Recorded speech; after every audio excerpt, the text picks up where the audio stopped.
नमस्कार, हमारी खास पेशकश कड़क इलेक्शन में आपका स्वागत है। कड़क इलेक्शन मतलब चुनाव की बातें। आने वाले वक्त में बिहार में विधानसभा चुनाव होने हैं। सभी चुनावी तीर साधने में लगे हैं, तीर लगा रहे हैं। विधानसभा चुनाव जो बिहार में होने वाला है, 243 सीटें हैं वहां पे, और सीट के जो जंग है वो अभी से शुरू हो चुका है। बीजेपी, जेडीयू, कांग्रेस, राष्ट्रीय जनता दल, जितने भी बड़ी पार्टियां हैं बिहार की, वो चुनावी समर में कूद चुकी हैं। अपने राजनीतिक एजेंडे को आगे लेकर के आ रही हैं। यह बताने की कोशिश कर रहे हैं जनता को कि हम आपके साथ हैं, हम आपकी शिक्षा के साथ हैं, विकास के साथ हैं, बिहार को हम बहुत आगे लेकर के जाएंगे। सभी अपने पॉलिटिकल स्टंट करने में लगे हैं। बीजेपी, जेडीयू, राष्ट्रीय जनता दल और कांग्रेस। आज इसी मुद्दे पर बातचीत करने के लिए हमारे साथ हमारे दो पॉलिटिकल एक्सपर्ट हैं और पैनी नजर है बिहार चुनाव पर इनकी। ये बताएंगे कि ये जो बिहार चुनाव है ये किस करवट बैठ सकता है। क्या बीजेपी, जेडीयू, जिन्होंने अपने जो तोहफों का जो पिटारा है वो खोल दिया है जनता के लिए, क्या खौफ का माहौल है? क्या चुनाव में कहीं हार का डर तो नहीं है? ये जिस तरीके से जो पिटारा खोला गया, क्या हार का डर है? या आरजेडी को पूरी तरह से बिहार में नेस्तनाबूद करने की पॉलिटिकल स्टंट है ये? तो बताइए दीपांशु, क्या ये राजनीतिक स्टंट है जो विकास का ये जो स्टंट है? बिहार को बड़ी बड़ी बातें हो रही हैं आज के डेट में कि बिहार को हम विकास की राह पर लेके जाएंगे, बिहार को शिक्षित बिहार बनाएंगे, बिहार में विकास होगा, बिहार में ये होगा वो होगा। ऐसी ऐसी जगह पे अब जहां पिछले 25 सालों से रेलवे ट्रैक नहीं गई थी, अभी वहां पे बड़ी बड़ी ट्रेनें जा रही हैं, वहां पे शुरू भी कर दी गई हैं। तो बताइए क्या किस करवट चाह रहा है ये? देखिए, जब इलेक्शन आते हैं तो वादों का जो पिटारा है, वादों की जो बहार है वो एकदम तेज हो जाती है। और जब हम बिहार की बात करें, बिहार की सियासत वैसे ही शुरू से एकदम अच्छी हाई क्लास रही है। सियासत एकदम अपने टॉप लेवल पे होती है और वही हमें देखने को मिल रहा है कि अभी तारीखों का ऐलान नहीं हुआ है, लेकिन जिस तरह से सभी पार्टियां चुनावी मैदान में उतर चुकी हैं, वादों का जो दौर शुरू हो चुका है कि हम ये करेंगे, वो जनता को दिखाया जा रहा है कि हम ऐसा आपको बिहार बना के देंगे। अब जंगल राज और एक विकास जो राज है उसकी कल्पना की जा रही है। मतलब एक तरह से वार पलटवार का दौर जारी है। और इसी बीच जिस तरह से बीजेपी जो एक बड़ा एक स्टैंड ले रही है, जिस तरह से वैसे तो बीजेपी जो है हमेशा से ही चुनावी एक्टिव मोड में नजर आती है, लेकिन बिहार चुनाव में इस बार उसकी तैयारियां और तेज है, आक्रामक रवैया अपना रखा है और एक तरह से बड़ा रोल निभाने में जुटी हुई है। एक छोटा सा एग्जांपल देते हैं। जोगबनी, अररिया, पूर्णिया, कटिहार, यहाँ की जो जनता की मांग है, वहां की मांग थी कि यहां पे राजधानी ट्रेन जानी चाहिए, लेकिन अब पिछले 20 साल की मांग अब पूरी की गई है और वंदे भारत एक्सप्रेस वहां से डायरेक्ट साउथ के लिए ट्रेन शुरू कर दी गई है अभी चुनाव के दौरान। और पूर्णिया में एयरपोर्ट का उद्घाटन सुचारू रूप से चालू भी हो गया है। और वहां की ज्यादातर जो जनता है वो कोर जनता राष्ट्रीय जनता दल की है। वहां पे मुस्लिम वोटर्स बहुत ज्यादा हैं, हिंदू वोटर्स कम है। लेकिन वहां का जो सांसद है वो लगातार पिछले 15 साल से जो अररिया का सांसद है वो प्रदीप सिंह है, वो वही बनते आ रहे हैं। लेकिन उनका जो बीजेपी और जेडीयू का जो कोर वोटर है वो हिंदू है, मुस्लिम ज्यादा वोट करता नहीं उनको। और वो पूरा इलाका बेल्ट अगर आप देखेंगे तो जनसंख्या उनकी ज्यादा है। जो विकास की जो नई नींव प्रधानमंत्री नरेंद्र मोदी जो उन इलाकों में दे रहे हैं जहां पे कोर वोटर जो उनका हिंदू है और लेकिन वहां पे मुस्लिम जनसंख्या ज्यादा होने के बावजूद ये प्रधानमंत्री ये करना दिखाना चाहते हैं कि हम सबको समान नजर से देखते हैं। इस पर आप क्या कहना चाहेंगे?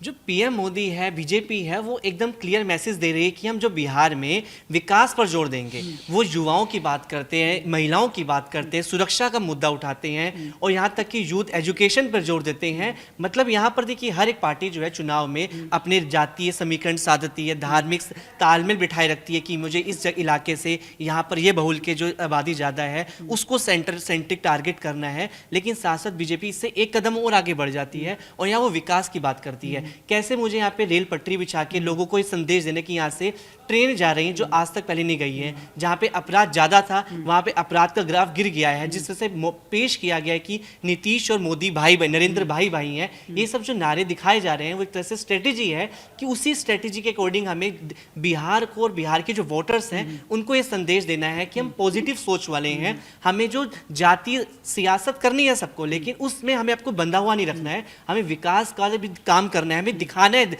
धरातल में कि वो काम हुए हैं। अंकित, ये बताइए, आप बिहार को बहुत करीब से देखते हैं, आप ये बताइए कि पहली बार ऐसा हो रहा है कि बीजेपी और जेडीयू उनका सीधा सीधा फोकस युवाओं पर है, शिक्षा पर है, वहां जो क्राइम है उसकी शांति पर है।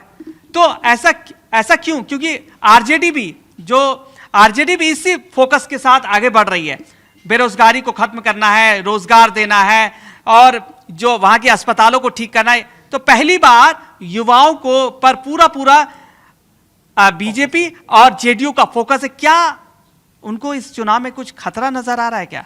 देखिए, खतरा तो है, क्योंकि तेजस्वी ने जिस प्रकार से जो उन्हें 17 महीने का समय काल मिला था, उसमें जो उन्होंने नौकरी का वादा किया था और उसे जैसे पूरा किया, ये एक बड़ी चुनौती बन गई थी। नीतीश जी 20 साल से सत्ता में हैं, लेकिन उस प्रकार से डिलीवर नहीं कर पा रहे थे। खासकर की जो ये 5-6 साल का समय है, उसमें वो उनकी डिलीवरी उतनी बढ़िया नहीं थी जो वो पहले दे रहे थे। जिस सुशासन बाबू के नाम पर वो आए थे और वो चीजें बहुत तेजी से खराब हो रही थी, उनकी छवि पे डेंट लग रहा था। और अब जो आज जो नरेंद्र मोदी जी ने 6200 करोड़ रुपए की जो धनराशि आवंटित की है शिक्षा के क्षेत्र में बिहार में, ये एक बड़ा बदलाव हो सकता है। और वहां पर ITI और कर्पूरी ठाकुर जी के नाम पर नए शिक्षा संस्थान, ये सारी चीजें कहीं ना कहीं बिहार में शिक्षा की तरफ, अब मैं ये चीज मानी जा सकती है कि चुनाव है लेकिन सौगात बिहार को मिल रही है, धरातल पर ये चीजें दिख रही हैं, चुनाव के माध्यम से ही क्यों ना, लेकिन अब बिहार को विकास दिख रहा है। अभी ये आने वाला टाइम बताएगा कि बिहार चुनावी माहौल वाला बिहार ही रहना चाहता है या फिर एक लंबा विकास चाहता है कि सिर्फ चुनाव आए तभी विकास मिले और चुनाव जब तक ना रहे तब तक विकास से गायब। ये वाला बिहार चाहता है, बिहार की जनता निर्धारित करेगी। हम लोग तो देख रहे हैं इन सब चीजों को और समझ रहे हैं कि चुनाव आया और चुनाव ने एक बहुत प्रतिस्पर्धा तैयार करी और जिस कारण से सत्ता दल विपक्ष दोनों अपनी तिजोरियां खोलने के लिए तैयार हैं और बता रहे हैं जनता को कि विपक्ष कह रहा है अगर हम आएंगे तो हम ये करेंगे, और सत्ता पक्ष अपनी तिजोरी खोलकर जनता को सौगात पे सौगात दे रहा है। चाहे आप देख लीजिए, महिलाओं के लिए 10,000 रुपए दिए गए और जिसके माध्यम से ये महिलाओं को ये संदेश देने का प्रयास किया जा रहा है कि आप स्वावलंबी बने, आपको किसी और पर निर्भर होने की जरूरत नहीं है। आपके लिए बिहार सरकार, भारत सरकार दोनों आपको स्वावलंबी बनाने के लिए जितनी भी जरूरतें हैं, जो भी चाहिए आपको, हम आपको उपलब्ध कराएंगे और उसके माध्यम से आप आगे बढ़िए। और बिहार के छात्रों के लिए जिस प्रकार से आज सौगात दी गई है, ये भी कहीं ना कहीं उसी की तरफ एक कदम है कि लेकिन आप स्किल्ड बनिए। लेकिन अंकित, मैं एक बात बताना चाहता हूं कि तेजस्वी को भी हल्के में नहीं लिया जा सकता। और जो बिहार की जो वास्तु स्थिति है इस वक्त, हम बड़ी बड़ी बातें कर रहे हैं, अभी नेता जो है चुनाव से पहले बड़ी बड़ी बातें करते हैं, लेकिन मैं सिर्फ एक बात कहना चाहता हूं कि आज के दौर में भी बिहार के छात्रों को बिहार से बाहर जाना पड़ता है शिक्षा के लिए। आज के दौर में भी शिक्षा व्यवस्था वैसी नहीं है, आज के दौर में भी, और रोजगार के लिए अपना घर छोड़कर दूसरे शहर में जाना पड़ता है। और क्यों अब पिछले 70 साल से ज्यादा हो गए आजादी के वक्त, और आज भी बिहार के युवाओं को कोई कलकत्ता जा रहा है, कोई मुंबई जा रहा है, कोई दिल्ली जा रहा है। क्या उनके ही प्रदेश में उनको शिक्षा का अधिकार नहीं है? क्या उनको उन्हीं के प्रदेश में क्या रोजगार का अधिकार नहीं है? क्या बीजेपी, जेडीयू, आरजेडी जो भी बड़े पार्टियां हैं, क्या उनसे ये जनता ये नहीं पूछेगी क्या हमारी क्या गलती है कि हमें अपना घर बार छोड़कर दूसरे राज्यों में जाना पड़ता है शिक्षा लेने? क्या हमें शिक्षा का अधिकार नहीं है? क्या हमें रोजगार का अधिकार नहीं है? देखिए सब कुछ अधिकार है, लेकिन आपकी राजनीतिक सशक्तता कितनी है, आपकी राजनीतिक चेतना कितनी है। आप अगर चुनाव के समय ही जाग रहे हैं तो ये राजनीतिक चेतना का प्रतीक नहीं है। आप अपने जो प्रतिनिधि चुन रहे हैं, मैं सिर्फ नीतीश कुमार को इसके लिए जिम्मेदार नहीं मानूंगा। देखिए सत्ता का केंद्र और उसके आसपास जो लोग हैं उनका काम करना, आप अपने विधायक के प्रति कितना, आपका विधायक आपके प्रति कितना निष्ठावान है, इस चीज को भी सुनिश्चित कराना बिहार की जनता का दायित्व है। देखिए ताली कभी एक हाथ से नहीं बजती, ताली बजती है दोनों हाथ से। अगर नेता खराब है तो नेता को बदलने का दायित्व किसके पास है? आप जाति के आधार पर वोट देंगे, आप धर्म के आधार पर वोट देंगे तो आप विकास तो नहीं पाएंगे ना। कहते हैं ना, जो बोओगे वही काटोगे। और अगर आप धर्म के नाम पर बो रहे हैं और अगर जाति के नाम पर बो रहे हैं तो वही आपको मिलेगा, आपको विकास नहीं मिलेगा। उस व्यक्ति का विकास हो सकता है, उस जाति का विकास हो सकता है, लेकिन संपूर्ण समाज का विकास नहीं हो सकता। और जैसे आप पलायन की बात कर रहे हैं, पलायन बहुत बड़ा मुद्दा है। और आप अगर इतिहास पलटेंगे बिहार का तो बिहार एक स्वर्णिम इतिहास वाला राज्य है। मगध दुनिया का, भारत का सबसे पहला साम्राज्य है जिसने पूरे भारत को एकजुट किया और भारत के लिए एक बहुत बड़ा ऐतिहासिक गौरव प्रदान किया। अशोका किसी से छिपे हुए नहीं है, बहुत बड़े सम्राट। और उस समय तो बिहार पूरा का पूरा ट्रेड रूट था, तो अगर उस समय हो सकता है ट्रेड रूट तो आज क्यों नहीं बन सकता? तो इसके लिए कहीं ना कहीं दोनों स्तरों पर काम होना बहुत जरूरी है। जनता का भी उसी प्रकार से समीकरण बनना चाहिए और सरकार का भी। दोनों अगर मिलकर अच्छे से काम करें, देखिए ठेके तो जनता में से ही कोई लेता है ना। तो अगर ठेकेदार चोर है तो इसका मतलब कहीं ना कहीं आप ये कह सकते हैं कि कहीं ना कहीं हम ही में से कोई तो चोर निकल के गया है ना वहां पर, और आपके ही पैसे तो मारे जा रहे हैं, किसी और का तो नहीं है ना। पुल गिर रहा है और बाढ़ में बह रही हैं चीजें, तो इसमें गलती किसकी है?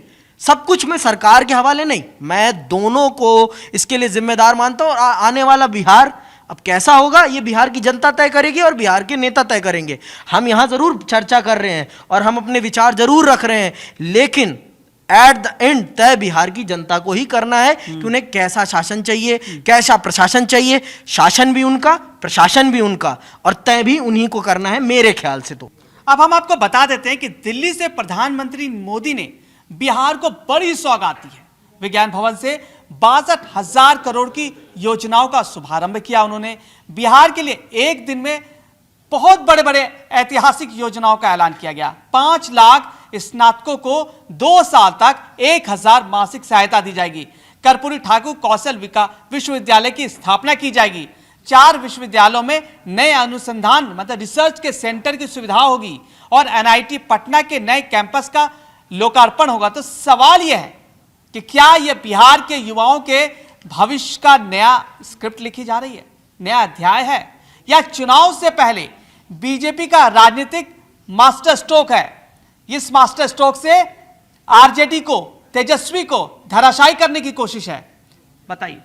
यहाँ पर हमें देखना होगा कि बिहार में जिस तरह से डबल इंजन की सरकार का जो दावा किया गया, क्या यह विकास का नया विजन है एनडीए का? यहाँ पर जिस तरह से बीजेपी एनडीए ने एक तरह से जो काम किया है बिहार में, वो दिखाता है कि जो ब्रेन ड्रेन हो रहा है बिहार से, जो बिहार के जो युवा हैं जो अच्छी शिक्षा के लिए शहरों की तरफ दिल्ली, मुंबई, कोलकाता, चेन्नई में जाते हैं, वहाँ ना जाकर अपने बिहार में वो सेंटर्स खोले गए। ये दिखाता है कि अपने युवाओं को वहीं पर रखा जाए और इससे बिहार का जो एक तरह से जो एक टाइटल था बीमारू राज्य, जिसको बीमारू राज्य बोला जाता था, पिछड़ा राज्य बोला जाता था, बीमार गरीब राज्य का एक दर्जा मिला हुआ था हर एक सेक्टर में हो, उसको उठाया जाए, वो स्तर को उठाया जाए। वो तभी होगा जब सब कुछ इंफ्रास्ट्रक्चर यहाँ पे डेवलप होगा, चाहे वो हेल्थ सेक्टर हो, एजुकेशन सेक्टर हो। तो ये सभी सेक्टर्स में एक तरह से जो एनडीए की गवर्नमेंट है उसने बहुत बखूबी रोल निभाया है और उसने यहाँ पर एक तरह से क्राइम को जिस तरह से कंट्रोल करने की बात की। क्राइम कंट्रोल नहीं है, क्राइम अभी भी बहुत बड़ा मुद्दा है। मैं खुद अररिया से बिलोंग करता हूं और मेरे एक दोस्त की हत्या पिछले साल हुई है। अररिया में रात को उसके दुकान पर जाकर उसकी हत्या कर दी गई। इसलिए मैं ये बिल्कुल नहीं मानता कि पूरी तरह कंट्रोल होगा, लेकिन आज भी एक बहुत बड़ा मुद्दा है क्राइम। और पटना में हम कई बार देख चुके हैं, वहां हत्या हो चुका है, बड़े बड़े जो व्यवसाय की कारोबारियों की हत्या हो चुकी है। पूर्णिया हो, अररिया हो, कटिहार हो, मुजफ्फरपुर हो, हर जगह पे हत्याएं हो रही हैं। इस पर जो भी सरकार की, जिसकी भी पार्टी की सरकार बनेगी, इसमें बहुत, क्योंकि हमने लालू राज में क्या हुआ, जंगल राज हम देख चुके हैं कि वह क्या स्थिति है। लेकिन तेजस्वी अब ये भरोसा दिला रहे हैं कि जो हो चुका है अब वो आगे नहीं होगा। तो उम्मीद है कि अगर उनकी सरकार भी बनती है या एनडीए की सरकार बनती है, जिस भी पार्टी की सरकार बनती है, वो क्राइम को कंट्रोल करेगी। क्योंकि अगर क्राइम कंट्रोल होगा तो जनता का विकास होगा, वो बेफिक्र होकर बिजनेस कर सकेंगे, पढ़ सकेंगे, स्कूल जा सकेंगे, लड़कियां कॉलेज जा सकेंगी। डर का जो माहौल एक तरह से बिहार में पैदा हो रखा था, चाहे हम सुशासन बाबू नीतीश कुमार की भी बात करें, तो ऐसा नहीं कि उस सुशासन बाबू की जो नींव है ना वो हिल गई है और धूमिल हो चुका है। ये जो साख है ना सुशासन बाबू, ये 20 साल पहले जो हमने सुशासन बाबू का जो नारा दिया गया था, अब वो धीरे धीरे धूमिल पड़ता जा रहा है। एकदम सही कहा आपने। जिस तरह से नीतीश कुमार की जो गवर्नमेंट रही है, जिसमें जब वो अपने सीएम तौर पर जिन्होंने अपने कार्यभार निभाया है, उसमें उन्होंने कई फैसले लिए हैं, लेकिन उनका जो एक पलटू रवैया, कभी वो तेजस्वी यादव आरजेडी के साथ चले जाते हैं, कभी वो बीजेपी का दामन पकड़ लेते हैं, तो उनका जो एक चरित्र है उस पर भी कभी सवाल उठे हैं। इसी का फायदा एक तरह से बीजेपी ने उठाया है और एक तरह से अपना एक पॉजिटिव अप्रोच दिखाई है। और जिस तरह से उन्होंने अपना डिप्टी सीएम का एक तरह से मजबूत दावेदार रखा है, तो जो दर्शाता है कि बिहार में बीजेपी का क्लियर मैसेज है कि साथ में तो हैं, नीतीश कुमार का साथ तो जरूर रखेंगे, लेकिन उन्हें अपने भी जो सीट्स हैं, अपने जो वोट शेयर्स हैं, उनको भी बढ़ाना है। यहाँ पे उसका मकसद जरूरी है। और इसके अलावा सशक्त क्राइम भी बहुत बड़ा मुद्दा रहा है, शुरू से रहा है। इसके अलावा जो एक तरह से विकास की जो नई सोच, नई जो एक तरह से पॉलिटिक्स की जो शुरुआत की है बीजेपी ने, वो जो है बाकी विपक्षी पार्टियों के लिए हमेशा से ही क्या है, उस पहेली में फंस गई है जो विपक्ष के जो पार्टियां हैं, कि वो जो वो है विकास वाले मुद्दे पर ना बात करते हुए एसआईआर का मुद्दा हो जाए, जिसमें कई लाखों लोगों के नाम छटनी होने की बात हुई, मतलब ऐसे और गैर जरूरी विषयों को उन्होंने उठाया, लेकिन विकास की बात करने में हमेशा बीजेपी में अग्रणी रही है। उम्मीद है चुनाव होंगे, एनडीए की सरकार बनेगी या आरजेडी की सरकार बनेगी, ये तो आने वाला वक्त बताएगा। लेकिन मुझे पूरी उम्मीद है कि चुनाव के बाद जिसकी भी सरकार बनेगी, उसका फोकस विकास होगा, उसका फोकस युवा होगा, उसका फोकस यह होगा कि हर बच्चों को, या महिलाएं हो या पुरुष हो, उनको शिक्षा मिलेगी, उन्हें अपना प्रदेश छोड़कर दूसरे राज्य नहीं जाना पड़ेगा, उनको रोजगार के लिए नहीं जाना पड़ेगा। ऐसी नींव रखी जाएगी और 5 साल में ऐसा काम होगा, युवाओं से लेकर, कारोबारियों से लेकर, बुजुर्गों से लेकर हर वर्ग को कुछ ना कुछ विकास की नींव, विकास की जो नई धारा है वो दिखने लगेगी। वो उस धारा के साथ चलने की कोशिश करेगी। वो भीड़, वो जो जनता, बिहार की जनता उस विकास की धारा पर में तैरने की कोशिश करेगी। तो हमारी खास पेशकश कड़ा इलेक्शन में आज इतना ही। कल किसी नए मुद्दे पर चर्चा करेंगे। हमारे 2 सहयोगी दीपांशु और अंकित, धन्यवाद। और आप देखते रहिए हमारा YouTube चैनल कड़क।